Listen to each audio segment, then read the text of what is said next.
Welcome to Strategies for Self-Care, Prioritizing Your Well-Being. This session is aimed at care partners and people living with dementia. If you find you need to talk about anything you hear today, I encourage you to connect with the First Link Dementia Helpline. The numbers can be found in the Helpful Resources document linked under this video and will be on the last slide. Taking care of yourself doesn't mean me first. It means me too. I want to acknowledge the courage it takes to learn how to live as well as possible with dementia and your commitment to your growth as a person affected by dementia. Today we're going to talk about why self-care is so important for staying healthy, and we'll share some strategies for managing self-care in a time of change and uncertainty.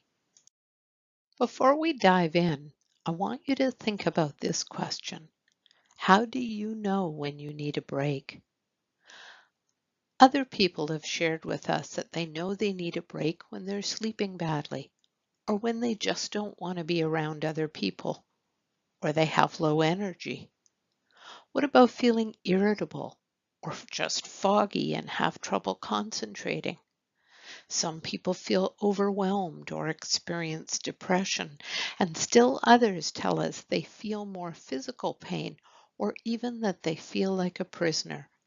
Do any of these resonate with you?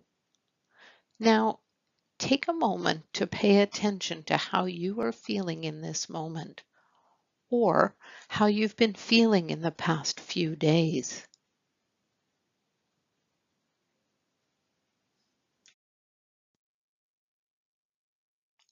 Our feelings give us important information about ourselves, and they deserve attention. You'll likely feel a variety of feelings. They're neither good nor bad, although they may feel uncomfortable and you may wish you didn't have them. Now consider what may be causing those feelings. What expectations do you have for yourself? What expectations do others have of you? And are these expectations realistic or rational? Some of your feelings may arise from being unable to change the situation you're in, a tough situation that you did not expect or want. Other feelings could arise from a sense that there is no end to the ongoing changes and the feeling of uncertainty in daily life. Human beings have a built-in ability to adjust to change. This ability is called resilience. Because we're talking about dementia and times of uncertainty and change, it's very important to take a look at what makes adjusting to change easier. We're hardwired to find it easier to adjust to changes that are our choice, that bring more gains than losses, and are final. Adjusting to change can be especially challenging when this pattern isn't followed, and that's exactly what's happening with dementia. Remember that living with dementia and caring for a person with dementia takes tremendous time and effort. It's physical, mental, and emotional work. Your health is important, and your mind and body require attention to meet this challenge. By taking care of yourself, you increase your ability to cope with the changes brought by dementia. We all need to be more compassionate with ourselves. Being self-compassionate and building resilience doesn't mean everything will be perfect, but it does mean that you will manage better. The road to self-compassion is a process that is often not straightforward. Rather, it's often one step forward and two back. Our growth is about discovering and integrating moments of self-compassion in our day and along the journey, rather than about reaching a straightforward destination. We sometimes put up barriers that stop us from taking care of ourselves. One of those barriers include our internal narrative, how we talk to ourselves. Do any of these messages resonate with you? What are some of the messages that you might tell yourself? Living with dementia is hard, and being a caregiver is hard. It can be easy to let the day-to-day demands and exhaustion overwhelm you. You may ignore the signs of stress and continue on because you feel there's no alternative. There are often alternatives, but we may put up barriers that stop us from taking care of ourselves because we don't know how to go about getting help. We're feeling too overwhelmed or are too involved in our own grief to take the first step. These messages trap us and make caring for ourselves that much more difficult. As mentioned earlier, our body and emotions will often tell us when we've had enough, when we're in danger of burnout, and when we need to take a break. One way in which we can self-monitor the messages we tell ourselves is through practicing mindfulness. Mindfulness has become a bit of a buzzword, but it also has tremendous and growing weight of research behind it. Mindfulness is about paying attention to what is happening within you and around you without judgment. This includes your thoughts and emotions, the sensations you feel in and on your body, the actions you're doing, and those actions that are happening in your surroundings. You can practice being mindful right now by drawing attention to your body. Take a deep breath and pay attention to how your feet feel on the floor.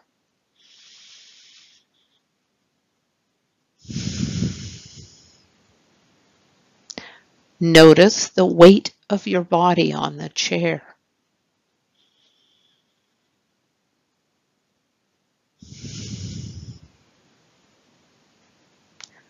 Notice where your shoulders are positioned. Are they sitting up and tense, or are they relaxed and resting comfortably?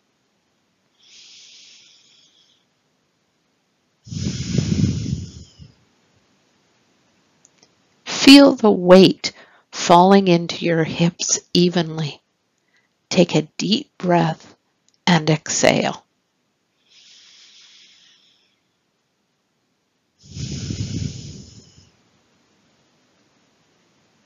Practicing mindfulness is simple but not easy, which is why it's called a practice. Practicing mindfulness can help you cope with constant change and uncertainty by increasing your ability to focus on how you're feeling in the moment. It is a way to take a mini break in your day, a chance to slow down and give your body and mind a rest. Picture a busy highway where the traffic represents your thoughts and emotions. You spend most of the time running around on the highway trying to stop the cars, and it generally doesn't work out well. Mindfulness is the ability to sit on the side of the highway and simply watch the cars pass. You're aware of them, but you're not trying to stop them. You can practice being mindful in any moment, for any moment. It doesn't have to be a large task. Be present as you sip your morning coffee, wash the dishes, or walk the dog. Mindfulness can be practiced alone or with others. For example, being present with the person you're supporting or who is supporting you as you look at a photo album, read aloud, or feed the birds. It can be a moment, a minute, or longer. The S.T.O.P practice is a simple beginner's mindfulness practice that many people have found to be very helpful. STOP stands for stop, take a breath, observe, and proceed. So STOP, the S, means intending to do the stop practice and taking a split second from your current thoughts or activities. Take a breath means turning your attention to your breath and finding it wherever it is most noticeable in your body. It could be in the belly, or the chest, or the nose. Become aware of the breath as it comes in and as it leaves your body. You're not trying to change the breath, you're just following it. 1 or 2 breaths usually suffice to make that essential connection back to yourself. Observe means paying attention to your present moment experience. What's happening in your heart, in your body, in your mind, in your environment? You get a chance to check in with yourself in a very immediate and simple fashion, and to find out which stimulus is most predominant and grabbing your attention. It may be pleasant or unpleasant or neutral. There's no need to judge. Only notice what's going on right now. And proceed means resuming your normal activity with the newly acquired knowledge from your moment of mindfulness. Maybe you found irritation that you did not know was there, and you can decide not to let it spill over into your interactions. Or, as a caregiver, you finally notice the background noise from the TV and its potentially stressful effect on the person in your care. You turn off the TV. Or you came across tension in your shoulders and you get a chance to soften the tightness. Proceed allows you to readjust what might have gotten out of balance, both internally and externally. It's most helpful to anchor your stop practice into an existing habit. Consider a habit you engage in often throughout the day. For example, washing your hands, going to the bathroom, checking emails, getting on the phone, getting up, sitting down. The idea is for you to practice stop each time after engaging in your chosen habit. For example, after grabbing my phone to check messages, I stop and go through the whole stop sequence, and then resume and tap the green icon to open my phone. I recommend you place visual reminders in strategic places tied to your existing habit. It's easy to place stop signs above your desk, or in the bathroom right next to the towel holder, or in the kitchen. When it comes to mindfulness practice, we all need multiple reinforcers. 30 seconds are all it takes for the mind to recenter itself and for you to relieve some of your stress one bit at a time. And each stop is an occasion to reward yourself with a smile for being so good to yourself. Some strategies for practicing good self-care, which require no extra demands on your day, include focusing on what you can do and trying your best to let go of what you can't. Where possible, find an active way to take an active role in something that has changed your life. For example, start a book exchange with a friend where you leave a book outside their house and they yours. You may find it helpful to visualize the things in your daily life that aren't within your control, to write them down on a list, and then throw it away as a symbolic cleansing of these concerns in your mind. Try to make another list of the things you do have control over in your day, such as what to wear or what music to listen to, and focus on that. Be kind to yourself. Talk to yourself as though you would a close friend. If you notice negative thoughts running through your mind, give yourself some reassuring words. Something short and simple like, "I'm having a hard time today. We all have bad days. I may not like this change, but I will adjust." It takes time, but with practice, it becomes easier to speak more compassionately with yourself. Be forgiving of yourself. Expect to make mistakes. None of us can do this perfectly. You'll learn more as the journey progresses, but not without making mistakes to learn from first. And be flexible. Dementia is unpredictable. You'll need to make changes to your home and routine as the disease progresses. Be flexible to the changes that will come, and it will help you to adapt and cope with them. As much as possible, find ways to take a break. Read a heartwarming story or listen to your favorite song. Inserting intentional pauses into your day gives your body and a mind a chance to slow down and refocus. And it could be as simple as just taking a moment to look out the window and pay attention to the weather. Take time to remember the good and appreciate the moments of joy as they happen. And seek support.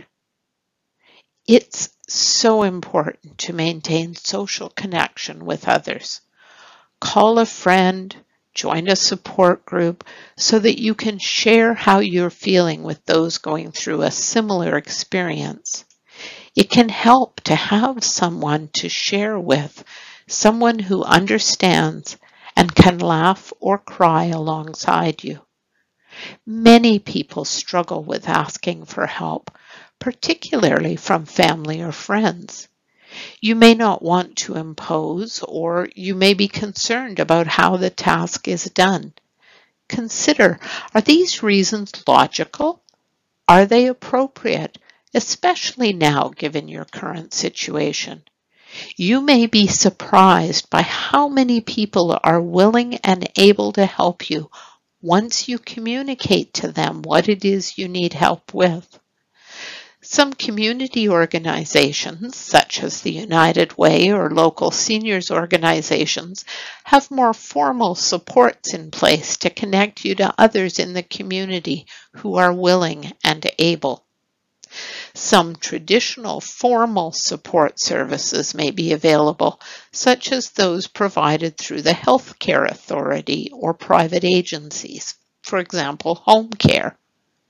I encourage you to contact your case manager or private agency directly to inquire about what this looks like in your region and what the processes are for accessing available services. If you're not sure how to do this, call the FirstLink Dementia Helpline and ask who you call and what the numbers are in your region. You may have heard this before. In fact, you may have heard this from us in a previous presentation. That doesn't make it any less true or less important a message. When you find yourself feeling overwhelmed, try to remember a rose garden. The rose garden is about seeing the full picture and the ability to change your perspective. A rose garden is filled with beautiful, lush greenery and vibrant, often fragrant flowers. There are also thorns. There will be some days when the thorns are all we can see and feel. Having dementia in your life is hard, and there will be thorny days. There's no denying the difficulty of the dementia journey. Just remember it is possible to see the beauty beyond the thorns sometimes. Roses are there. It's not an easy shift to make. It will take time and practice. Resilience helps us to stop and smell the roses, to see some of the gifts along the dementia journey. Reciting daily affirmations is one way to change your perspective. The more we tell ourselves that something is true, the more inclined we are to accept it as so. Some things that you could try saying to yourself that might help you feel better include, I'm doing the best that I can. I need and deserve time for myself. Each day, I'm learning to be kinder to myself. I can handle this. Try writing out a set of affirmations and putting them where you can easily see them, such as your bathroom mirror or your wallet. Affirmations work when they are spoken over and over again. Prioritizing your own self-care can help you to stay healthy and cope with the changes brought by dementia. Check in with yourself regularly. Am I eating well? Getting physical activity? Am I sleeping too much or not enough? Keeping in touch with other people? Finding ways to continue doing the activities that you enjoy within this new normal is one way that you can increase your resilience to cope with it. Let's take a minute here and think about some things that you are doing well. These can be things like taking time for yourself or having more family members involved. Here are some things that others have shared that they recognize that they are doing well. Some of these might resonate with you as your own areas of success. Try not to get distracted by any that remind you of areas you want to improve. The focus of this time is to remind yourself of things that you are already doing well, like being more patient with yourself, learning how to accept help when it's offered, appreciating the little things, making a plan and sticking to it, learning to say no to others, learning about the disease to better understand what's happening, having a voice and using it, learning new skills like how to cook. If you'd like, write down the things that you're doing well and put it someplace that's easily accessible. Whenever you find yourself feeling overwhelmed by a moment or a day, you can use this list to remind yourself of what you are doing well and that you are doing the best that you can. This quote by Marianne Radmacher perfectly encapsulates our thoughts about the self-care journey. It isn't always about being strong and perfect. It's about being patient and kind with yourself. Courage doesn't always roar. Sometimes courage is the quiet voice at the end of the day saying, I will try again tomorrow. If you have questions or concerns about anything you've heard today or about dementia, either personally or professionally, you can call the first link Dementia Helpline. Alzheimer's Society of BC staff members provide confidential care and support to people living with dementia and family members while facing the challenges that dementia brings, from diagnosis or before to end of life.